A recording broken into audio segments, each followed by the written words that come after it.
வானொலியில் நீங்கள் கேட்ட தென்கட்சி கோ சுவாமிநாதன் அவர்களின் இன்று ஒரு தகவல் கதைகளை கேட்கலாம். ஒரு புவியியல் விஞ்ஞானி இருந்தார். அவரு ஒரு நாய்க்குட்டி வளர்த்தார். ஒரு நாள் முன்னிரவு நேரம் ஒரு மேஜைக்கு முன்னாடி உட்காந்து அந்த விஞ்ஞானி ஏதோ கணக்கு போட்டுக்கிட்டு இருக்கிறார். அவருக்கு ஒரு சின்ன பெண் குழந்தை, அது தொட்டிலில் தூங்கிட்டு இருக்குது. அந்த நாய்க்குட்டியும் ஒரு மூலையில் படுத்து அது பாட்டுக்கு தூங்கிட்டு இருந்தது. ஒரே அமைதி. அந்த நேரத்தில் திடீர்னு அந்த நாய்க்குட்டி துள்ளி எழுந்திரிச்சது. நேராக குழந்தைகிட்ட ஓடிச்சு. அந்த குழந்தைய அது போட்டிருந்த ட்ரெஸ்ஸோடு சேர்த்து கவ்வி தூக்கிக்கிட்டு வாசல் பக்கம் ஓடிச்சு. நாய்க்குட்டி குழந்தைய கவ்வி தூக்க முடியுமாங்கிற சந்தேகம் உங்களுக்கு இல்லையா? நீங்கள் நம்மூர் நாய்க்குட்டியவே பார்த்து பழக்கப்பட்டிருக்கீங்க, அதனால் நம்புறதுக்கு சிரமமாக இருக்கும். அந்த ஊர்ல எல்லாம் அது ரொம்ப ஸ்ட்ராங்காக இருக்கும், ஒரு ஏதோ கண்ணுக்குட்டி மாதிரி இருக்கும்.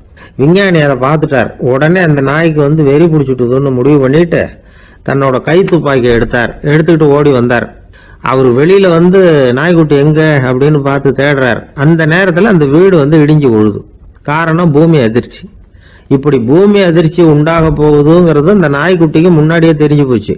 அதுதான் குழந்தைய தூக்கிட்டு வெளியில ஓடி வந்திருக்குது. அது மூலமா அந்த குடும்பத்தையே காப்பாத்தி இருக்குது அந்த நாய்க்குட்டி. இந்த சம்பவம் நடக்கிறதுக்கு 3 நாளைக்கு முன்னாடியே சில பிராணிகளுக்கு இப்படி நடக்க போகுதுங்கிறது தெரிஞ்சிருக்குதான். ஆமா, அந்த நகரத்துல 3 நாளைக்கு முன்னாடியே பாம்பு, பல்லி இதெல்லாம் அது தங்கியிருந்த வலையை விட்டு வெளியில ஓடி வந்துட்டுது. அதே மாதிரி அங்கிருந்த புறாவெல்லாம் பறந்து போயிடுச்சான். இதே மாதிரி யுகோஸ்லோவியாவில் கூட ஒரு நகரம், அங்க ஒரு நாள் ராத்திரி ஒரு மிருக காட்சி சாலையில திடீர்னு ஒரு பெரிய கலவரம், கூச்சல், குழப்பம். அங்க இருந்த கழுதை, புலி, யானை, பறவை எல்லாம் கண்ணாபின்னான்னு கத்த ஆரம்பிச்சுட்டுது. நீர் யானை அதுக்குன்னு போட்டிருந்த தடுப்பையே தாண்டி குதிச்சு வெளியில வந்துட்டுதான். மறுநாள் தான் எல்லாருக்கும் விஷயம் புரிஞ்சுது. அடுத்த நாள் காலையில அங்க பூமி அதிர்ச்சி உண்டாயிட்டுது. இப்போ பாருங்க, அதாவது மனுஷனை போய் தீர்க்க தரிசி அது இதுன்னு சொல்லிட்டு இருக்கிறோம். இவனை விட அது பரவாயில்லைன்னு தோணுது. அதாவது மிருகங்கள் ஒன்று நடக்க போகுதுங்கிறத முன்னாடியே புரிஞ்சுக்குதே. சரி, இதெல்லாம் எப்படி அது முன்கூட்டி புரிஞ்சுக்குது? அதுதான் படைப்பு ரகசியம். அதை கண்டுபிடிக்கிறதுக்கு தான் மனுஷன் ஆராய்ச்சி பண்ணிட்டு இருக்கிறான். விஞ்ஞானிகளோட ஆராய்ச்சியெல்லாம் ஒரு பக்கம் இருக்கட்டும், வீட்டுக்குள்ளேயே சில ஆராய்ச்சி பண்ணி பாருங்களேன். இப்போ சில யோசனை சொல்லி அதை சோதனை பண்ணி பாருங்க அப்படின்னு ஒருத்தர் சொன்னாராம். அதாவது இப்போ மழை வருமா வராதா அப்படின்னு தெரிஞ்சுக்கணுமா, உடனே ஒரு பூனைக்குட்டி பின்னாடி மெதுவாக போய் அது என்ன செய்யுதுன்னு கவனித்து பார்க்கணும். பூனைக்குட்டி தன்னோட பாதத்தினால சுகத்தில் அப்படி கீறிக்கிட்டு இருக்கும். அப்படி கீறினா கண்டிப்பாக மழை வரும். சில சமயம் பூனைக்குட்டி அப்படி மல்லாந்து படுத்துக்கிட்டு பாதத்தை உயர தூக்கும், அப்படியும் புரளும். இப்படி செஞ்சதுன்னா அன்னைக்கும் மழை இருக்காது. அதனால முன்னாடி இருந்தது மழை வர்றதுக்கு அறிகுறி, இது மழை இல்லைங்கிறதுக்கு அறிகுறி. பறவைகள், பிராணிகள் இதுகளோட நடவடிக்கைகளை பார்த்துட்டு அதையெல்லாம் அடிப்படையாக வச்சு தான் காலநிலையை கண்டுபிடிக்கிற கருவிகளை கண்டுபிடிச்சிருக்கிறாங்க. வாத்து இருக்குல்ல, சில சமயம் தன்னோட அழகை தன்னோட இறகுகளில் அப்படியே புதைச்சிக்கும். அப்படி செஞ்சால் குளிர்காலம் வரப்போகுதுன்னு அர்த்தம். பருவநிலை குளிராக மாறப்போகுதுங்கிறதுக்கு இதுதான் அறிகுறி. சிட்டுக்குருவி இருக்குதுல்ல, அதெல்லாம் புழுதியில் உழுந்து புரளும், சிறகுகளை படபடன்னு அடிச்சுக்கும். அப்படி செஞ்சால் மழை வரப்போகுதுன்னு அர்த்தம். ஒன்று மட்டும் நாம் நல்லா தெரிஞ்சுக்கணும், இயற்கையின் சீற்றம்னு சொல்றோம் இல்லையா, இயற்கை ஏன் நம்ம மேல கோவப்படுது? இயற்கையை நாம அனுசரிச்சு போறதில்ல, அதனால கோவப்படுது. காடுகளை அழிக்கப்படாது, விலங்குகளை கொல்லப்படாது, இயற்கை ஏற்படுத்தி வச்சிருக்கிற சமநிலையை கெடுக்கப்படாது. அதை புரிஞ்சுக்கிட்டு வாழ்ந்தோம்னா பூமியும் நடுங்காது, நாமளும் நடுங்க வேண்டிய அவசியம் இருக்காது. ஒருத்தர் இருந்தார், சாராய கடைக்கு போனாராம், நிறைய சாப்பிட்டார். அப்புறம் சொன்னார், இது ரொம்ப அற்புதமான சரக்கு போல இருக்கு. உள்ள போன உடனே இந்த பூமியே நடுங்கிறது மாதிரி இருக்கு எனக்கு அப்படின்னாராம். இதுக்கு கடைக்காரர் சொல்லியிருக்கார், நீங்க சாப்பிட்டது வெறும் பச்சை தண்ணி தாங்க, இப்ப ஏற்பட்டிருக்கிறது நிஜம் பூமி அதிர்ச்சி அப்படின்னாராம். ஒருத்தர் ரொம்ப அவசரமா போயிட்டு இருந்தார். எங்க சார் போறீங்கன்னு கேட்டோம். எனக்கு வேண்டியப்பட்ட ஒருத்தருக்கு குழந்தை பிறந்திருக்கிறதாக செய்தி வந்திருக்கு, அதுதான் ஆஸ்பத்திரிக்கு போயிட்டு இருக்கேன், பார்த்துட்டு வரலாம்னு அப்படின்னார். அப்படின்னா கொஞ்சம் இப்படி உட்காருங்க அப்படின்னோம். சில விவரமெல்லாம் சொல்றேன், கேட்டுட்டு போங்க அப்படின்னோம். உட்காந்தார். அப்புறம் சொல்ல ஆரம்பித்தோம். புதுசாக பிறந்திருக்கிற ஒரு குழந்தைய பார்க்க போகிறதுன்னா அது சாதாரண விஷயம் இல்லை, அதில் ரொம்பவும் கவனமாக நடந்துக்கணும். புது குழந்தைக்கு நோய் சுலபமாக தொற்றும், முக்கியமாக காற்று மூலமாக பரவுகிற நோய்கள் சுலபமாக வந்துடும். அதனால் நமக்கு உடம்பு சரியில்லைன்னா குழந்தைய விட்டு கொஞ்சம் தள்ளியே இருக்கிறது தான் நல்லது. பெரியவங்களை பொறுத்த வரைக்கும் சாதாரணமாக உள்ள ஒரு கிருமி கூட குழந்தைய பொறுத்த வரைக்கும் ரொம்ப மோசமான ஒரு கிருமியாக இருக்கும். சில வெளிநாடுகள் எப்படி தெரியுமா, பிறந்த குழந்தை தூங்கிட்டு இருக்கிற ஒரு ரூமுக்கு போகணும்னா போகிறவங்க முகமூடி போட்டுக்கணும், காலணிகளை மாற்றிக்கணும், அவ்வளவு சுத்தமாக உள்ளே போய் பார்த்துட்டு வரணும். பொதுவாக சில ஆஸ்பத்திரிகளில் பார்த்தீங்கன்னா பார்வையாளர்கள் நேரத்தில் விசிட்டிங் ஹவர்ஸ் தாயை விட்டு குழந்தைய தனியாக பிரித்து வச்சுருவாங்க. எதுக்குன்னு நினைக்கிறீங்க? அந்த நேரம் பல பேர் வருவாங்க போவாங்க, அவங்க கை கால் சுத்தமாக இருக்காது. சுத்தம் இல்லாத கைகள் மூலமாக கிருமிகள் பரவும். சுத்தம் இல்லாத கைன்னா மண்ணு தூசி படிஞ்சிருக்கிற கை மட்டும் தான் அர்த்தம் இல்லை. சாலையில் கையை வீசிக்கிட்டு நடந்து வர்றீங்க, குழந்தைய பொறுத்த வரைக்கும் அது கூட சுத்தம் இல்லாத கை தான். தாயை தவிர மற்றவங்க குழந்தைய தூக்காமல் பார்த்துக்கிறது நல்லது. தாய் கூட அளவோட கொஞ்சிறதோட நிறுத்திக்கணும். புதுசாக ஒரு குழந்தைய பெற்றிருக்கிற பொண்ணுக்கிட்ட மற்ற தாய்மார்கள் ஏதாவது சொல்லிக்கிட்டே இருப்பாங்க. குழந்தைய அப்படி வளர்க்கணும் இப்படி வளர்க்கணும் அப்படின்னு ஏதாவது அட்வைஸ் பண்ணிக்கிட்டே இருப்பாங்க. இப்படி ஓவராக அறிவுரை பண்ணுறது அந்த பொண்ணை குழப்பி விட்டுரும். அதனால் அப்படிலாம் பண்ணக்கூடாது. அந்த பெண்ணே ஏதாவது கேட்டால் கூட டாக்டர் சொல்ல வேண்டிய விவரங்களை எல்லாம் நாமே சொல்லிக்கிட்டு இருக்கக்கூடாது. புதுசாக பிறந்திருக்கிற குழந்தைய மட்டும்தான் இப்படி பார்க்கணும்னு இல்லை. ஒரு நோயாளி குழந்தைய பார்க்க போகிறதுனா கூட ரொம்ப எச்சரிக்கையாக தான் நடந்துக்கணும். ஒரு தின்பண்டமோ விளையாட்டு சாமானோ அந்த குழந்தைக்கு நாம் வாங்கிட்டு போகிறதா வச்சுக்குவோம். அதை நேராக கொண்டுகிட்டு போய் அந்த குழந்தைகிட்டே கொடுக்கக்கூடாது. அதோட அப்பா அம்மா கிட்ட ரகசியமாக கொடுக்கலாம். அவங்க முடிவு பண்ணட்டும் குழந்தைகிட்ட அதை கொடுக்கலாமா வேண்டாமாங்கிறத. அவங்களுக்கு தான் தெரியும் அதோட மனசும் உடம்பும். உங்கள் அக்கறையை காட்டுறதா நினச்சிக்கிட்டு குழந்தை வாயில் எதையும் கொண்டுட்டு போய் போடாதீங்க. போகிறப்போ உங்கள் வீட்டு குழந்தையும் அழைச்சிட்டு போகாதீங்க. இது நோயை வாங்கிட்டு வந்துடும், அல்லது புதுசாக ஒரு நோயை அதுக்கிட்ட கொடுத்துட்டு வந்துடும். என்னதான் உங்களுக்கு பழக்கமான குழந்தையா இருந்தால் கூட அதுக்கு விருப்பம் இல்லைன்னா பேசக்கூடாது. அங்கே போய் அவங்க பள்ளிக்கூடத்தை ஞாபகப்படுத்திட்டு இருக்கக்கூடாது. நோயில் இருக்கிறப்ப ஸ்கூலை பற்றி பேச அது விரும்பாது. ஆஸ்பத்திரியை விட்டு வெளியில் புறப்படுறப்போ குழந்தைகிட்ட சொல்லணும்னு அவசியம் இல்லை. அதோட அப்பா அம்மா கிட்ட சொல்லிவிட்டு புறப்பட்டா போதும், குழந்தை கோபிச்சிக்காது. சமூக சம்பிரதாயத்தை பற்றி அது கவலைப்படுறதில்லை. இப்படி எல்லா விவரமும் நம்ம எதிரில் உட்காந்துருந்தவங்க கிட்ட சொல்லி முடித்தோம். ரொம்ப நன்றி சார் அப்படின்னு சொல்லிவிட்டு அவர் புறப்பட்டார். குழந்தைங்க கொஞ்சம் வளர்கிற வரைக்கும் தான் நாம் எச்சரிக்கையாக இருக்கணும்னு இல்லை, வளர்ந்த பிறகு இன்னும் எச்சரிக்கையாக இருக்கணும். ஒரு பையன் பள்ளிக்கூடத்துலேருந்து திரும்பி வீட்டுக்கு வந்தான். முகம் பூரா நகத்தால் கீறி இருந்தது. அப்பா பார்த்து பயந்துட்டார். யாருடா உன்னை இப்படி பண்ணது அப்படின்னாரு. என் கூட படிக்கிற இன்னொரு பையன். நாளைக்கு உன் கூட பள்ளிக்கூடத்துக்கு வர்றேன், நீ எனக்கு அவனை அடையாளம் காட்ட முடியுமான்னார்.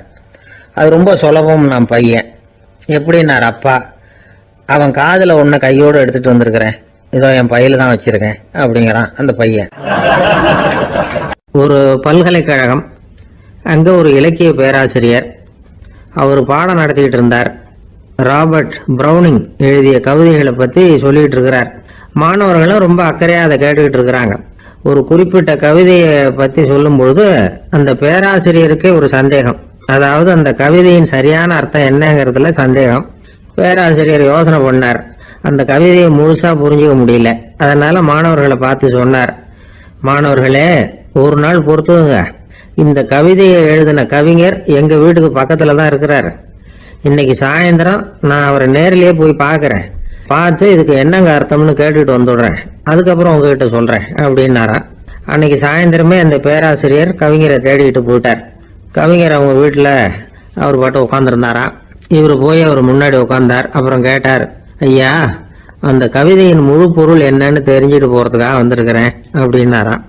எந்த கவிதை அப்படின்னாராம் அவர். இவர் அந்த கவிதையை சொல்லியிருக்கார்.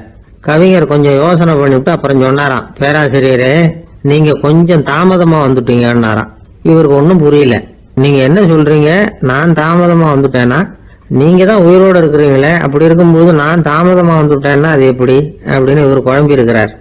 இப்போ கவிஞர் சொன்னாராம், ஐயா நான் உயிரோடு இருக்கிறேன்னா இல்லையாங்கிறது முக்கியம் இல்லை, நான் அந்த கவிதை வரிகளை எழுதினப்போ 2 பேருக்கு அதோட அர்த்தம் தெரிஞ்சிருந்தது, இப்போ ஒரே ஒருத்தருக்கு தான் அதோட அர்த்தம் தெரியும் அப்படின்னாராம். பேராசிரியர் யோசனை பண்ணியிருக்கார். அப்படின்னா அந்த ஒருத்தர் கவிஞர் ராபர்ட் ப்ரௌனிங்கை தவிர வேற யாரா இருக்க முடியும்? இவர் தான் அப்படிங்கிறத அவர் மனசுல நினைச்சுக்கிட்டார். அதனால சொன்னார், ஐயா நான் தாமதமா வரல, அந்த கவிதையின் பொருள் என்ன அது சொல்லுங்கன்னார். பேராசிரியரே நான் சொல்றது உங்களுக்கு புரியலன்னு நினைக்கிறேன். நான் இந்த வரிகளை எழுதினப்போ 2 பேருக்கு அதோட அர்த்தம் தெரிஞ்சிருந்தது. அந்த 2 பேர் யாருன்னா, ஒருத்தர் ராபர்ட் ப்ரௌனிங், அதாவது நான், இன்னொருத்தர் கடவுள். இப்போ அது கடவுளுக்கு மட்டும்தான் தெரியும். நானே இதை பற்றி பல தடவை யோசனை பண்ணி பார்த்தேன். இது ரொம்ப அழகானது, ஆனாலும் ரொம்ப வழுக்கலானது. அதை பிடிச்சிட்டோம்னு நினச்சிக்கிட்டு இருக்கும் பொழுதே காற்று மாதிரி அது உங்ககிட்ட இருந்து ஓடி போயிடுது. எனக்கு ரொம்பவும் வருத்தமா தான் இருக்குது. நிச்சயமா நான் தான் இந்த வரிகளை எழுதியிருக்கிறேன். அதுல அர்த்தம் இருக்குங்கிறது எனக்கு தெரியும், அதை நான் உணர்றேன். ஆனா நீங்க என்ன மன்னிக்கணும், எனக்கே கூட அதை என்னால விளக்க முடியல. அப்படி இருக்கும்போது உங்களுக்கு எப்படி அதை நான் விளக்க முடியும் அப்படின்னு அந்த கவிஞர். அனுபவிக்கப்படக்கூடிய எல்லாமே விளக்கப்படக்கூடிய ஒன்றல்ல, விளக்கப்படும் எல்லாமே அனுபவிக்கப்படக்கூடிய ஒன்றல்ல அப்படிங்கிறது ஞானிகளுடைய கருத்து. அதுக்காக தான் அந்த சம்பவம். வாழ்க்கையில நீங்கள் தொடர்ந்து ஆய்வு செய்து கொண்டே இருக்கக்கூடிய விளக்கங்களை ஒருபோதும் அடைய முடியாத பரிமாணங்கள் இருக்கிறதுனால தான் அது அலுப்பு தட்டாம இருக்குது. உங்களால நிறைய அனுபவிக்க முடியும், இருந்தாலும் நீங்கள் அனுபவித்து அறிந்த விஷயங்கள் கூட வார்த்தைகளால விளக்கப்பட முடிவதில்லை அப்படிங்கிறது பெரியோர் சிந்தனை. இதெல்லாம் ஒரு பக்கம் இருக்கட்டும். நமக்கு தெரிஞ்ச பேராசிரியர் ஒருத்தர் 1 மணி நேரம் ரொம்ப விவரமா வகுப்பு எடுத்தார். கடைசியா சொன்னார், மாணவர்களே, ரொம்பவும் எளிமையா விளக்கமா எல்லா விவரமும் சொல்லியிருக்கிறேன். அதனால இதுல உங்களுக்கு சந்தேகம் வர்றதுக்கு வாய்ப்பே இல்லை. இருந்தாலும் கேட்க வேண்டிய கடமை கேட்கிறேன். இது வரைக்கும் நடத்தினதுல யாருக்காவது ஏதாவது சந்தேகம் உண்டா அப்படின்னு கேட்டாராம். எனக்கு ஒரே ஒரு சந்தேகம் தான் சார் அப்படின்னு எழுந்திரிச்சு நிக்கிறான் ஒருத்தன். என்னன்னு கேட்டாராம். இது வரைக்கும் நீங்க என்ன பாடம் சார் நடத்துனீங்க அப்படின்னானா அவன். ஒருத்தர் ஒரு தவறு செஞ்சு விடுறாருன்னு வச்சுங்க, உடனே நீ செஞ்சது தவறு அப்படின்னு சொல்றது ஒரு வகை. அதுக்கு பதிலாக எது சரின்னு அவர் புரிந்து கொள்ள உதவி செய்கிறது இன்னொரு வகை. இந்த 2வது வகை இருக்கு பாருங்க, நிர்வாக இயலில் இது ரொம்ப முக்கியம். அலுவலகத்தில் வேலை பார்க்குற ஒருத்தர் முக்கியமாக தெரிஞ்சுக்க வேண்டியது என்ன தெரியுமா? சக ஊழியர்கள்கிட்ட எப்படி பழகணும், மேலதிகாரிகள் கிட்ட எப்படி பழகணும், தனக்கு கீழே வேலை செய்கிறவங்க கிட்ட எப்படி பழகணும், வாடிக்கையாளர்கள் கிட்ட எப்படி பழகணும், இவங்க எல்லார்கிட்டையும் செம்மையான உறவை ஏற்படுத்திக்கிறது எப்படி, இதையெல்லாம் சொல்லிக் கொடுக்குற பாடம் தான் இன்டர் பர்சனல் ஸ்கில், திறமையான உறவு அப்படிங்கிறது. எந்த வேலையில் இருந்தாலும் சரி, இந்த உறவுகளை வளர்க்கும் திறன் உள்ளவங்க சீக்கிரம் முன்னுக்கு வந்துடுறாங்க. மற்றவங்க கிட்ட உறவை பலப்படுத்திக்கிறது எப்படி அப்படின்னு தெரிஞ்சுக்கிட்டோம்னா எந்த ஒரு தடையையும் சுலபமாக தாண்டி செய்கிற தொழிலில் முன்னுக்கு வந்துடலாம். ஹார்வர்டு பல்கலைக்கழகத்தில் ஒரு கணக்கெடுப்பு பண்ணி பார்த்தாங்களாம். பார்க்குற வேலையில் எது மாதிரி குணாதிசயம் உள்ளவங்க வேகமாக முன்னுக்கு வர்றாங்க அப்படின்னு தெரிஞ்சுக்கிறதுக்காக இந்த கணக்கெடுப்பு. வெவ்வேறு துறையில் வேகமாக முன்னுக்கு வந்திருக்கிற பல பேரை சந்தித்து இந்த சர்வேயை நடத்தியிருக்கிறாங்க. அவங்க கண்டுபிடிச்சி சொல்லியிருக்கிற உண்மை என்ன தெரியுமா? ஒருத்தர் ஒரு வேலையில் இருந்தால் அது சம்பந்தப்பட்ட சப்ஜெக்ட் பற்றிய அறிவு 35% இருந்தால் போதுமா. ஆனால் உறவுகளை வளர்க்கக்கூடிய திறன், இன்டர் பர்சனல் ஸ்கில்லு 65% வேணும். இப்படி உள்ளவங்க சீக்கிரம் முன்னுக்கு வந்துடுறாங்களாம். அதனால் ஒருத்தருக்கு வேலை சரியாக புரியலைன்னா கூட விவரமாக மற்றவங்க கிட்ட பழகிறது எப்படின்னு புரிஞ்சால் போதும், அவர் முன்னுக்கு வந்துடலாம். அலுவலகங்களில் மட்டும் இல்லை, எல்லா இடங்கள்லையும் இது ரொம்ப முக்கியம். வீட்டுக்குள்ளேயும் இது ரொம்ப முக்கியம், வீட்டுக்கு வெளியேயும் இது முக்கியம். அடுத்தவங்க கிட்ட பழகிறது எப்படிங்கிறத தெரிஞ்சுக்காதவன் வாழ்க்கையில் முன்னேற முடியாது. இன்னைக்கு ஆயுதங்களால் காயப்படுத்தி கொள்ளுகிறவர்களை விட வார்த்தைகளால் காயப்படுத்தி கொள்ளுகிறவர்கள் தான் அதிகம். பெரியவங்க என்ன சொல்கிறாங்க தெரியுமா? நீங்கள் இந்த பூமியில் பிறந்ததன் அர்த்தம் பூர்த்தி ஆகணும்னா அடுத்தவங்களுக்கு உதவி பண்ணுங்க. அடுத்தவங்களுக்கு உதவி செய்ய முடியாவிட்டால் கூட பரவாயில்லை, ஆனால் யாரையும் புண்படுத்தி விடாதீங்க அப்படின்னு சொல்கிறாங்க. எனக்கு தெரிஞ்ச ஒருத்தர் ஒரு அலுவலகத்தில் வேலை பார்க்குறார். அவர் சொல்லுவார், எனக்கு இந்த இன்டர் பர்சனல் ஸ்கில் ரொம்ப அதிகம் சார். சக ஊழியர்கள்கிட்ட ரொம்ப சுமூகமாக நடந்துக்குவேன். என் கூட வேலை பார்க்குற ஒருத்தருக்கு ஏதாவது ஒரு கஷ்டம்னா அந்த சமயத்தில் அவர் செய்ய வேண்டிய வேலையை நான் செஞ்சிருவேன் சார் அப்படிம்பார். நான் அவர்கிட்ட சமீபத்தில் அப்படி ஏதாவது செஞ்சுருக்கீங்களா அப்படின்னு கேட்டேன். செஞ்சுருக்கேன் சார். போன வாரம் புதன்கிழமை ஆஃபீஸில் என் பக்கத்து சீட்டுக்காரருக்கு வயிற்று வலி. உடனே நான் மெடிக்கல் லீவ் போட்டுவிட்டு எங்கள் வீட்டுக்கு போயிட்டேன் சார் அப்படின்னார். நம்மளை மாதிரி ஒரு ஆசாமி அவன் நம்மளை மாதிரியே கற்பனை பண்ணான். அதாவது நாம தான் இந்த உலகத்தில் ரொம்பவும் கஷ்டப்படுறோம், மற்றவங்க எல்லாம் சந்தோஷமா இருக்கிறாங்க அப்படின்னு அவன் நினச்சிக்கிட்டான். அவன் ஒரு நாள் கடவுளை வேண்டிக்கிட்டானா, சுவாமி, இந்த உலகத்தில் எவ்வளவோ பேர் இருக்கிறாங்க, ஒவ்வொருத்தருக்கும் ஒவ்வொரு விதமான கஷ்டம் இருக்கலாம், ஒத்துக்கிறேன். இருந்தாலும் எனக்கு அது கொஞ்சம் அதிகமாக இருக்கிறது மாதிரி தெரியுது. அதனால நீங்கள் எனக்காக ஒரு சின்ன உதவி செஞ்சால் போதும். அது வேற ஒண்ணும் இல்ல, என்கிட்ட இருக்கிற துயரங்களை இன்னொருத்தர் யாருகிட்டயாவது கொடுத்துருங்க, அவர்கிட்ட இருக்கிற துயரங்களை என்கிட்ட மாத்தி கொடுத்துருங்க, ஒரு மியூச்சுவல் டிரான்ஸ்பர், அவ்வளவுதான், அப்படி பண்ணிவிட்டா போதும் அப்படின்னு வேண்டிக்கிட்டானான்.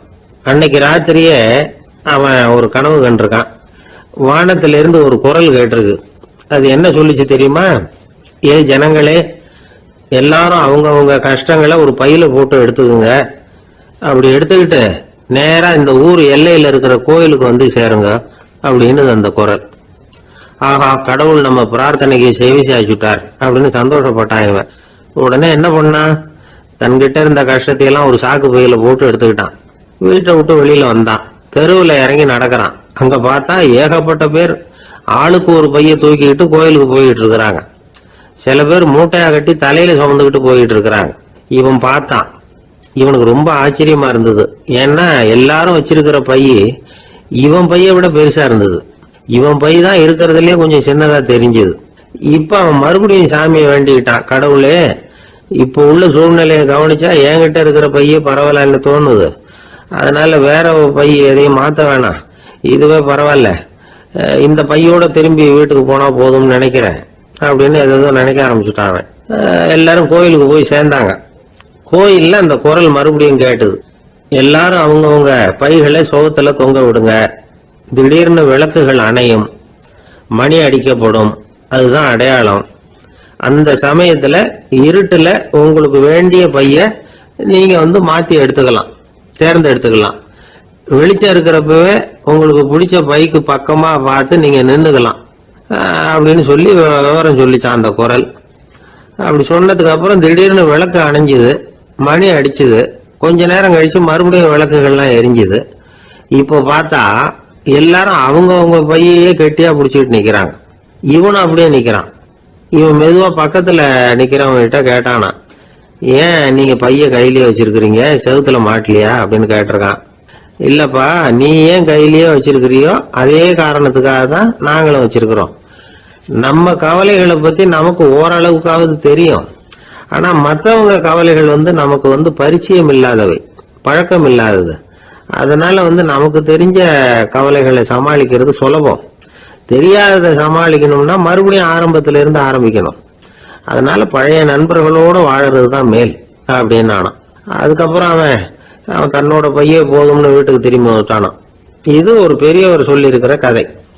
அதனால நம்ம கிட்ட இருக்கிற கஷ்டங்கள் தான் பெருசு, அதை இன்னொருத்தங்கிட்ட கொடுத்துட்டு மாத்திக்கலாம் அப்படின்னு நினைக்கிறது தப்பு. இதே மாதிரி இன்னொரு சம்பவம். ஒரு ஊர்ல ஒரு நாள் ராத்திரி ஆகாயத்தில இருந்து கடவுள் குரல் கேக்குது. இந்த ஊர்ல இருக்கிற ஜனங்கள்லாம் கொஞ்சம் கவனிங்க, உங்களுக்கு ஒரு செய்தி. அதாவது இங்க இருக்கிற ஜனங்கள்லயே கொஞ்சம் கூட கவலையே இல்லாத ஆள் யாருன்னு எனக்கு தெரியணும். அதனால எல்லாரும் அவங்க கவலைகளை ஒரு பையில போட்டு எடுத்துக்கிட்டு கோயிலுக்கு வாங்க அப்படின்னாரு கடவுள். உடனே வரிசையா எல்லாரும் வர ஆரம்பிச்சாங்க. எல்லார் கையிலயும் பை இருந்தது, சின்னதும் பெருசுமா. கவலையே இல்லாத ஆள் யாருன்னு தேடினார் கடவுள். ஒரே ஒரு ஆள் மட்டும் கையில எதுவும் இல்லாம வெறும் கையை வீசிக்கிட்டு ரொம்ப ஜாலியா நடந்து வந்துகிட்டு இருந்தான். கடவுள் அவங்ககிட்ட போனார். ஏப்பா, உனக்கு கவலையே இல்லையா அப்படின்னு கேட்டார். எனக்கும் சில கவலைகள்லாம் உண்டு அப்படின்னு அவன். எங்க அதெல்லாம்னு கேட்டிருக்காரு கடவுள். பின்னாடி லாரியில வந்துகிட்டு இருக்கு அப்படின்னு அவன். ஒரு சராசரி மனிதனுடைய இயல்பு என்ன? இன்பம் வந்தா துள்ளி குதிப்பான், துன்பம் வந்தா சோர்ந்து போய் ஒரு மூலையில உட்காந்துருவான். இவன் தான் சராசரி மனிதன். ஆனா ஒருத்தன் இன்பம் வந்தா அதுக்காக மகிழ்ச்சி அடையறதில்ல, துன்பம் வந்தா அதுக்காக சோர்ந்து போறதில்ல அப்படின்னு வச்சுக்கோங்க. அப்படி இருந்தா அவன் சாதாரண ஆள் கிடையாது. ஒரு ஊர்ல ஒரு ஞானி இருந்தார். அவரை தேடிட்டு ஒரு பெரியவர் வந்தார். ஐயா, ஞானத்துல சிறந்த ஞானம் எது அப்படின்னு கேட்டாராம். இதுக்கு அந்த ஞானி என்ன பதில் சொன்னார் தெரியுமா? இன்பத்தினால மகிழ்ச்சி அடையாமலும் துன்பத்தினால சோர்வு அடையாமலும் இருக்கிறது தான் அந்த ஞானம், பெரிய ஞானம் அப்படின்னாராம். சரி சுவாமி, அப்படிப்பட்ட ஞானம் உங்களுக்கு எப்படி வந்ததுன்னு கேட்டிருக்காரு இவர்.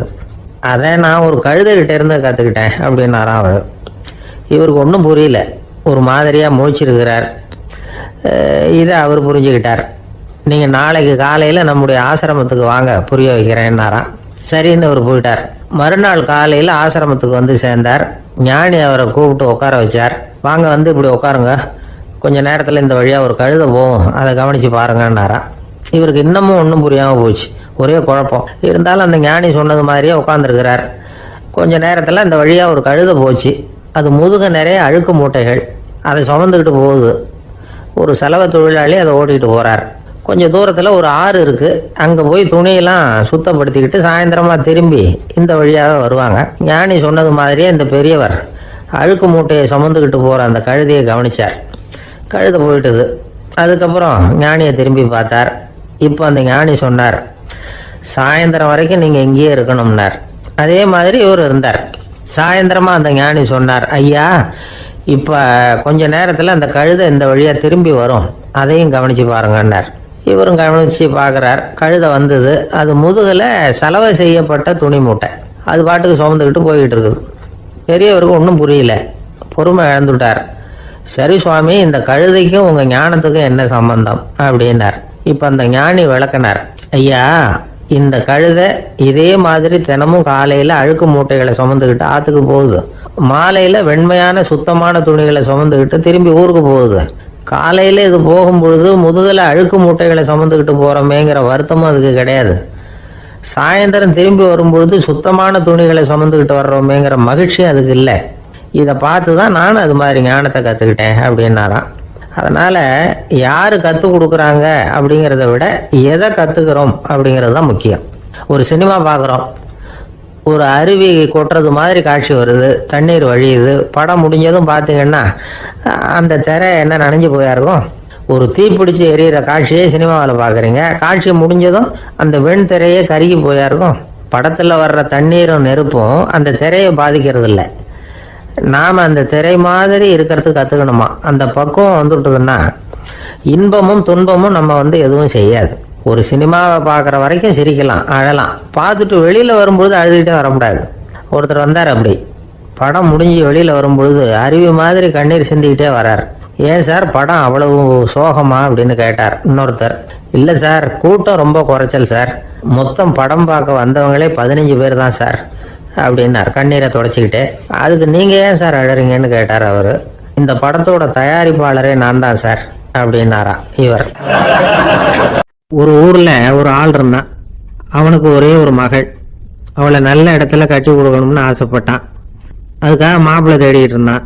அவன் கொஞ்சம் வசதியான ஆள், அதனால் நிறைய பேர் வந்தாங்க. இருந்தாலும் ஒரு நல்ல குணமுள்ள மாப்பிள்ளையாக இருக்கணும் அவன் எதிர்பார்த்தான். அப்படி இருக்கணும்னு தொடர்ந்து முயற்சி பண்ணான். கடைசியாக ஒரு 3 பேர் கிடைச்சாங்க. அந்த 3 பேரில் யாரை தேர்ந்தெடுக்கிறது, இதுதான் அவனுக்கு வந்த குழப்பம். இந்த நிலைமையில் ஒரு பெரியவரை தேடி போனான். அவர்கிட்ட தன்னுடைய பிரச்சனையை சொன்னான். அவர் கொஞ்சம் யோசனை பண்ணார். அதுக்கப்புறம் 3 பேரையும் கூப்பிட்டார். இதை பாருங்கப்பா, உங்கள் 3 பேருக்கும் 3 மாத கால அவகாசம் தர்றேன். நீங்கள் இப்போ போகலாம், 3 மாதம் கழித்து திரும்பி வரலாம். அப்படி வரும்போது இந்த 3 மாத காலத்தில் நீங்கள் செஞ்ச நல்ல காரியம் ஏதாவது ஒன்று சொல்லணும். அதை வச்சு உங்களில் ஒருத்தரை நாங்கள் தேர்ந்தெடுத்துக்கிறோம் அப்படின்னு சொன்னாராம். 3 பேரும் சரின்னு சொல்லிவிட்டு திரும்பி போயிட்டாங்க. 3 மாதம் ஆச்சு. அதுக்கப்புறம் ஒரு நாள் திரும்பி வந்தாங்க. அவர் அவங்கள கூப்பிட்டு உட்கார வச்சார். அப்புறம் கேட்டார், இப்போ சொல்லுங்கள், இந்த 3 மாத காலத்தில் நீங்கள் செஞ்சுருக்கிற ஏதாவது ஒரு நல்ல காரியத்தை சொல்லுங்க அப்படின்னார். முதல்ல ஒருத்தன் எழுந்திரிச்சு நின்னான். ஐயா, எங்கள் அப்பா இறந்த பிறகு அவரோட கணக்கு வழக்குகளை எடுத்து பார்த்துக்கிட்டு இருந்தேன். அவர் ஒரு வியாபாரிகிட்ட 10,000 ரூபா கடன் வாங்கியிருக்கிறதாக எழுதியிருந்தார். அந்த வியாபாரி இப்போ உயிரோடு இல்லை. இருந்தாலும் அந்த வியாபாரியோட மகனை தேடி கண்டுபிடிச்சேன். கணக்கு புத்தகத்தை காட்டினேன். எங்கள் அப்பா உங்கள் அப்பா கிட்ட 10,000 ரூபா கடன் வாங்கியிருக்கிறதாக இதை எழுதியிருக்கிறார். அதனால் அதை திருப்பி கொடுக்கறதுக்காக வந்திருக்கிறேன், இந்தாங்க அந்த பணம் அப்படின்னு சொல்லி கொடுத்துட்டு வந்துட்டேன் அப்படின்னு நானும். இதை பெரியவர் கவனமாக கேட்டுக்கிட்டார். அதுக்கப்புறம் 2வது இளைஞன் எழுந்திரிச்சான். ஐயா, நான் போன மாதம் ஒரு நாள் ராத்திரி வேலையில் ஒரு காட்டுப்பாதை வழியாக எங்கள் ஊருக்கு போயிட்டு இருந்தேன். அந்த சமயத்தில் அந்த வழியாக வந்துக்கிட்டு இருந்த ஒரு வழிப்போக்கர்கிட்ட 4-5 திருடர்கள் வம்பு வளர்த்து அவர்கிட்ட இருந்த பொருளை எல்லாம் கொள்ளையடிச்சுக்கிட்டு இருந்தாங்க. நான் உடனே ஒரு குச்சியை எடுத்துகிட்டு ஓடினேன். அந்த திருடர்களை அடித்து விரட்டினேன். பொருளை எல்லாம் மீட்டு அந்த வழிப்போக்கர்கிட்ட ஒப்படைச்சேன். அவரை பத்திரமா அழைச்சிட்டு போய் அவர் வீட்டில் விட்டுட்டு வந்தேன் அப்படின்னு நானும். இதையும் பெரியவர் கவனமாக கேட்டுக்கிட்டார். அடுத்தபடியாக 3வது இளைஞன் எழுந்திரிச்சான். ஐயா, போன மாதம் ஒரு நாள் நான் ஒரு மலைப்பாதை வழியாக போயிட்டு இருந்தேன். மலைப்பாதை விளிம்பில் ஒரு மதகு கட்டை, அது மேலே ஒரு ஆள் படுத்து தூங்கிட்டு இருந்தான். அந்த பக்கம் தவறி உருண்டு விழுந்திருந்தான்னா அதில் பாதாளம். அது மலையடி வாரத்தில் போய் தான் வேணும், அவ்வளவு பள்ளம். அது தெரியாமல் அவன் பாட்டுக்கு தூங்கிட்டு இருந்தான். நான் உடனே அவன்கிட்ட ஓடி போய் குனிஞ்சு அவன் முகத்தை பார்த்தேன். அப்போதான் புரிஞ்சுது, அவன் ஏற்கனவே எனக்கு தெரியும். அவனை எனக்கு நிறைய கெடுதல் பண்ணியிருக்கிறான், இடைஞ்சல் கொடுத்தவன். இருந்தாலும் ஐயோ பாவம்னு நினச்சி அவனை எழுப்பி பாதுகாப்பாக வேற ஒரு இடத்துல படுக்க வச்சுட்டு வந்தேன் அப்படின்னு நானா. பெரியவர் இதையும் கேட்டுக்கிட்டார். அதுக்கப்புறம் அவங்க 3 பேரையும் பார்த்து நீங்கள் போகலாம், நாங்கள் யோசித்து முடிவு பண்ணி உங்களுக்கு சொல்லி அனுப்புகிறோம் அப்படின்னாராம். அந்த இளைஞர்கள் புறப்பட்டு போயிட்டாங்க. அதுக்கப்புறம் அந்த பெண்ணோட அப்பாவை பார்த்து சொன்னார், இந்த 3 பேருமே நல்ல பிள்ளைங்க தான், அதில் ஒன்றும் சந்தேகம் இல்லை. இருந்தாலும் இந்த 3 பேர் செஞ்ச செயல்களையும் ஒப்பிட்டு பார்க்க வேண்டியிருக்கு. முதல் இளைஞன் நேர்மைக்கு எடுத்துக்காட்டாக விளங்குறான். இந்த காலத்தில் இது மாதிரி இளைஞர்களை பார்க்கறது ரொம்ப கஷ்டம்தான். இருந்தாலும் அவன் கடமையை தான் செஞ்சான். 2வது இளைஞன் நல்ல வீரன், தைரியசாலி. ஒரு வீரன் எதை செய்யணுமோ அதைத்தான் இவன் செஞ்சான். இவன் ஒரு லட்சிய மனிதன். 3வது இளைஞன் தன்னுடைய பகைவனுக்கே உதவி செஞ்சிருக்கான். அவன் உயிரை காப்பாற்றி இருக்கிறான். பகைவனுக்கு அருள்வதுங்கிறது ஒரு சாதாரண மனுஷனால செய்யக்கூடிய காரியம் இல்லை. பகையை மறக்கிறதும் பகைவனுக்கு அருள்வதும் தெய்வீக பண்புகள். அதனால இவனையே உன்னுடைய மகளுக்கு ஏற்ற மாப்பிள்ளையா தேர்ந்தெடுக்கலாம் அப்படின்னு சொன்னாங்களாம். ஒரு நல்ல நாளில் அவங்களுக்கு திருமணம் நல்ல விதமாக நடந்து முடிஞ்சுதான்.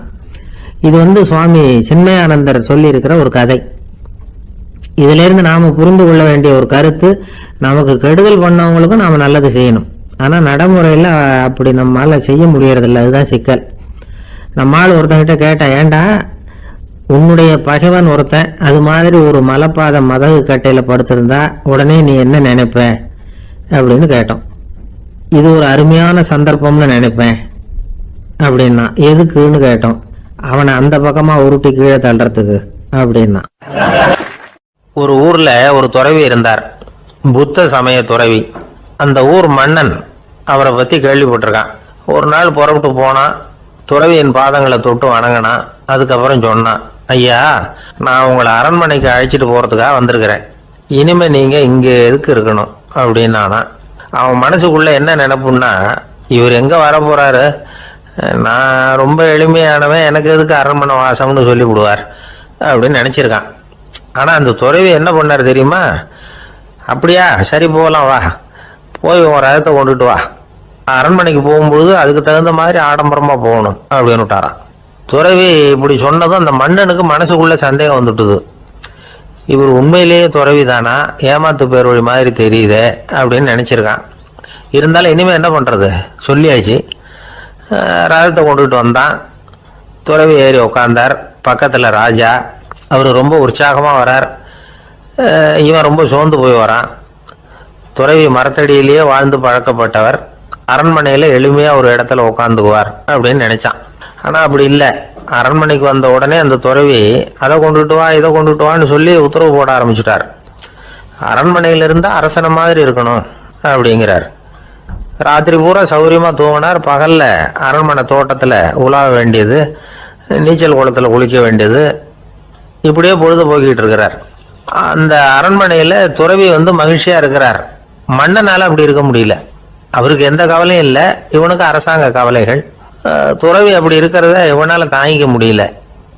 ஒரு நாள் அவர்கிட்டே போய், நான் உங்ககிட்ட கொஞ்சம் பேசணும்னு நானா. துறவி பார்த்தார்.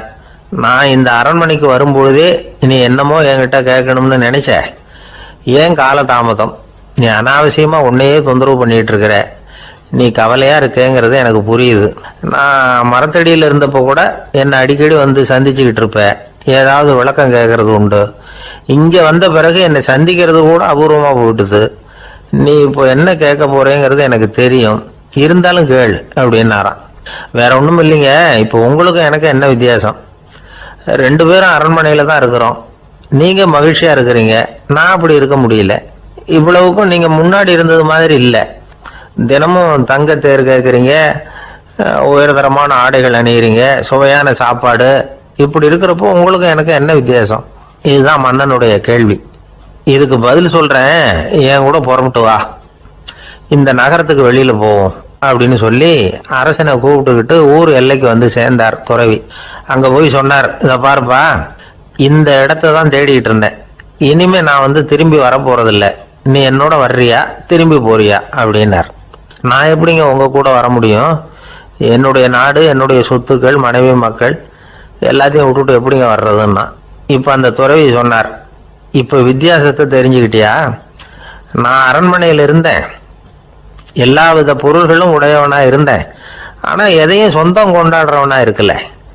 ஆனால் நீ அப்படி இல்லை, எல்லாத்தையும் சொந்தம் கொண்டாடிக்கிட்டு இருக்கிற.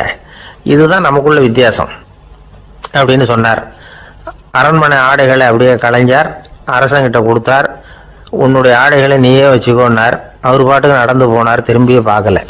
அரசனுக்கு அப்போதான் தன்னுடைய அறியாமை விளங்குச்சான். இதிலேருந்து நாம் புரிஞ்சிக்க வேண்டியது என்னன்னா, இந்த உலகத்தில் எத்தனையோ பொருள்கள், அதையெல்லாம் முறையாக பயன்படுத்தினா மகிழ்ச்சி. அதை விட்டுட்டு அதுக்கெல்லாம் சொந்தம் கொண்டாட ஆரம்பித்தா கவலை.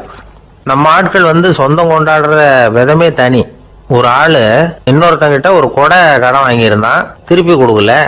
கொடையை கொடுத்தவன் கேட்டான், என்கிட்ட கடன் வாங்கினிய கொடை, அதை கொஞ்சம் திருப்பி தர்றியான்னா. அது உனக்கு இப்போ அவசரமாக தேவைப்படுதா அப்படின்னு கேட்டான் இவன். எனக்கு தேவைப்படலை, அந்த கொடையை நான் யாருக்கிட்ட வாங்கியிருந்தேனோ அவனுக்கு இப்போ அது அவசரமாக தேவைப்படுது அப்படின்னு அந்த ஆள். ஒரு ரயில் வேகமாக போயிட்டு இருக்கு. அது ஒரு ரயில்வே ஸ்டேஷனில் கொஞ்ச நேரம் நின்றுது. அப்போ அதில் ஒரு ஆள் ஏறினார். தலையில் ஒரு மூட்டையை வச்சுருந்தார். மூட்டையை தலையில் சுமந்துக்கிட்டே உள்ளே வந்தார். மூட்டையை தலையில் சுமந்துக்கிட்டே ஒரு இடத்துல உட்கார்ந்தார். ரயில் மறுபடியும் புறப்பட்டது. இவர் தன் தலையில் இருந்த மூட்டையை கீழே இறக்கி வைக்கணும்ல, வைக்கல, சுமந்துக்கிட்டே வரார்.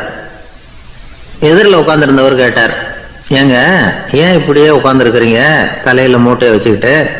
மூட்டையை கீழே இறக்கி வைக்கலாமே அப்படின்னார். வேணாங்க, பாவம், தலையில் இருக்கிற மூட்டையை இறக்கி ரயிலில் வச்சா ரயிலுக்கு பாரம் அதிகமாக இருக்கும் அப்படின்னார் அவர். இப்படி ஒரு ஆளை பார்த்தா நமக்கு சிரிப்பு தான் வரும். ஏன்னா ரயிலுங்கிறது அந்த மூட்டையையும் சேர்த்து சுமந்துக்கிட்டு தான் போகுது. அவன் அந்த மூட்டையை தலையில் வச்சுருந்தாலும் ஒன்று தான், தரையில் வச்சுருந்தாலும் ஒன்று தான். அதனால் ரயிலுக்கு எந்த மாற்றமும் ஏற்பட போகிறதில்ல. அதே மாதிரி தான் நம்ம மனமும். இதுவும் ஒரு தேவையில்லாத சுமை, அனாவசியமாக சுமந்துக்கிட்டு இருக்கிறோம். இதை கீழே இறக்கி வச்சுட்டா வாழ்க்கை பிரயாணம் சுகமாக இருக்கும். ரயில் பிரயாணம் பண்ணுற அந்த ஆள் மூட்டையை சுமக்கிறான், வாழ்க்கை பிரயாணம் பண்ணுற நாம மனசை சுமக்கிறோம். இது ரெண்டுக்கும் எந்த வித்தியாசமும் இல்லை. மனசை கீழே இறக்கி வச்சுட்டா பாரம் இல்லாமல் வாழலாம், பறவைகள் மாதிரி பறக்கலாம், குழந்தைகள் மாதிரி கள்ளங்கபடம் இல்லாமல் வாழலாம். இந்த வெளி உலகத்தில் நாம் நிலை பெற்று இருக்கணும், வேரூன்றி இருக்கணும். அதே சமயம் நம்முடைய உள்வெளியில் ஆன்மீக வாழ்க்கையில் பாரம் இல்லாமல் இருக்கணும். அப்போ பறக்கணும், நதியை போல் ஓடணும், மிதக்கணும். பயணம் சுகமாக இருக்கும், களைப்பு தெரியாது, கவலை தெரியாது. ஒரு சீடன் போதி தர்மரை நாடி வந்தான். குருவே, நீங்கள் என்ன வெறுமையாக இருக்க சொன்னீங்க, நான் இப்போ மறுபடியும் வெறுமையானவன் ஆகிட்டேன், அதனால் இப்போ என்ன செய்ய சொல்கிறீங்க என்ன அப்படின்னு சொல்லி நின்னான். உடனே அந்த குரு பக்கத்தில் இருந்த ஒரு குச்சியை எடுத்து அவன் தலையில் அடித்து, போய் அந்த வெற்றுத்தன்மையையும் வீசி எறிந்து விட்டு வா அப்படின்னார். நான் இப்போ காலியாக இருக்கிறேன்னு ஒருத்தன் சொல்கிறான்னு வச்சுங்க, அது உண்மை இல்லை. ஏன்னா இன்னமும் அதில் நான்கிற எண்ணம் இருக்குது. எந்த சிந்தனையும் இல்லாமல் இருக்கிறது கடினம்தான். ஆனாலும் மனிதன் அதில் உள்ள நுட்பத்தை புரிஞ்சுக்கிட்டான்னா இவ்வளவு தூரம் தூக்கி சுமந்துக்கிட்டு வந்த அந்த மனதின் முட்டாள்தனத்தை அவனே பார்த்துட்டு சிரிப்பான். இதுதான் பெரியவங்க சொல்லியிருக்கிற ஆலோசனை. நம்மால் ஒருத்தன் தலையில் ஒரு பெரிய மூங்கில் கூடையோடு ரயிலில் உட்கார்ந்தான். கூடை தலையில் இருந்தது, கீழே இறக்கி வைக்கல. எதிரில் இருந்தவர் கேட்டார், ஏங்க எதுக்காக அதை அனாவசியமாக சுமந்துக்கிட்டே இருக்கீங்க, கீழே இறக்கி வைங்களேன்னார். இல்லைங்க, நான் வீட்டை விட்டு புறப்படும் போதே என் பையன் சொல்லிவிட்டான், கூடையை தலையை விட்டு இறக்கக்கூடாதுன்னு அப்படின்னார். அவன் சின்ன பையன், விவரம் இல்லாமல் சொல்லியிருப்பான். இப்போ என்ன நேரில் வந்தால் பார்த்துக்கிட்டு இருக்கிறான், நீங்கள் இறக்கி வைங்கன்னார் அவர். அவன் நேரில் பார்த்துக்கிட்டு இல்லை, இருந்தாலும் நான் இந்த கூடையை கீழே இறக்கி வச்சா அது அவனுக்கு தெரிஞ்சிடும் அப்படின்னாரு இவர். அது எப்படின்னார் அவர். அவன் தனக்கு டிக்கெட் வாங்க வேணாம்னு சொல்லி இப்போ இந்த கூடைக்குள்ளே தான் உட்காந்துருக்கிறான் அப்படின்னார் இவர். ஒரு ஊரில் ஒரு இளைஞன் இருந்தான். ஒரு நாள் அவன் ஒரு குருவை தேடிக்கிட்டு புறப்பட்டான். ஊரை விட்டு வெளியில் போனான். போகிற வழியில் ஒரு காடு. அந்த காட்டில் ஒரு மரத்தடியில் ஒரு பெரியவர் உட்காந்துருக்கிறார். அமைதியாக மௌனமாக அவர் அமர்ந்திருக்கிறார். இந்த பெரியவரை விசாரிக்கலாம், குருவை தேடி கண்டுபிடிக்கிறதுக்கு இவர் ஏதாவது ஒரு வழி சொல்லி கொடுப்பார் அப்படின்னு நினச்சிக்கிட்டு அவர் நெருங்கினான்.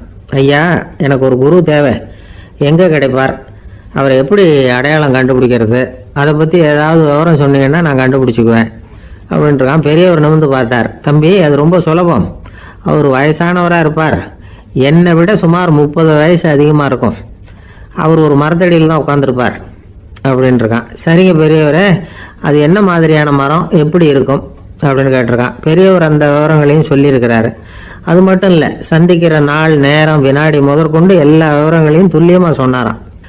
இவ்வளவு விவரங்களை இவரால் எப்படி சொல்ல முடியுது அப்படின்னு இவனுக்கு ஆச்சரியம். இருந்தாலும் அந்த பெரியவர் கடைசியாக ஒரு விவரம் சொன்னார்.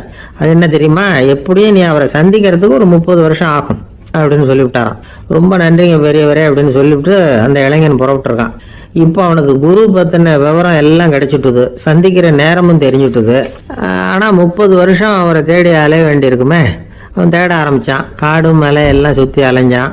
பல வருஷங்கள் தேடினான், அழுத்து போயிட்டான். கடைசியில் அவனுக்கும் வயசாகிட்டுது. கடைசியில் தன்னுடைய சொந்த ஊருக்கே திரும்பி போயிட்டு இருந்தான். அங்கே ஒரு மரத்தடியில் அவன் தேடிக்கிட்டு இருந்த குருநாதர் கிடைச்சார். யார் அவருன்னா, 30 வருஷத்துக்கு முன்னாடி வழி சொல்லி கொடுத்தாருல அதே பெரியவர். அவருக்கு இப்போ 30 வயசு அதிகமாக இருந்தது. அதே மரம், அன்னைக்கு பெரியவர் சொன்ன அடையாளம் இப்போ பொருத்தமாக இருந்தது. இப்போ அந்த பெரியவர் சொன்னார், சரியாக வந்து சேர்ந்துட்டேன், வா, உனக்காக தான் நான் இவ்வளவு காலமும் காத்துக்கிட்டு இருந்தேன் அப்படின்னாரான். என்ன சொல்கிறீங்கன்றிருக்கான். 30 வருஷத்துக்கு முன்னாடி என்கிட்ட வந்தியே, அப்போவே என் காலம் வந்து முடிஞ்சு போயிருந்தது. அப்போவே என்ன உனக்கு அடையாளம் தெரியல, அதனால் இவ்வளவு காலம் உனக்காக காத்துட்டு இருக்கும்படி ஆயிட்டுது அப்படின்னாராம். ஐயா, அப்போவே நீங்கள் சொல்லியிருக்கலாமே, இதுதான் 30 வருஷம் கழித்து நீ சந்திக்க போகிற இடம், நான் தான் உன்னுடைய குரு அப்படின்னு சொல்லியிருக்கலாமே அப்படின்ட்டுருக்கான். அந்த பெரியவர் சிரிச்சுக்கிட்டே இதுக்கு பதில் சொன்னாராம். நான் எவ்வளவோ விவரமாக தான் சொன்னேன், நீ சரியாக புரிஞ்சிக்கல. காரணம், அப்போ நீ போதுமான அளவுக்கு பக்குவம் பெற்றிருக்கவில்லை, அதனால் புரியும் சக்தி இல்லாமல் போயிட்டுதப்போ 30 ஆண்டு காலம் நீ அலைஞ்சு தெரிஞ்சிருக்கிற. அது காரணமாக இப்போ உனக்கு அந்த பக்குவம் வந்துட்டுது, அதனால தான் அடையாளம் காண முடிஞ்சது, நானே உன்னுடைய குரு அப்படின்னாராம். இதுலேருந்து என்ன தெரியுதுன்னா, ஆன்மீகத்தில் மாணவனாக சேர்றதுக்கு கூட ஒரு பக்குவத்தன்மை தேவைப்படுது. ஒரு பெரிய ஞானி, அவர்கிட்ட சீடனாக இருக்க ஒருத்தன் வந்தான், எதிரில் நின்னான். ஞானி அவனை வெகு நேரம் உற்று பார்த்தார்.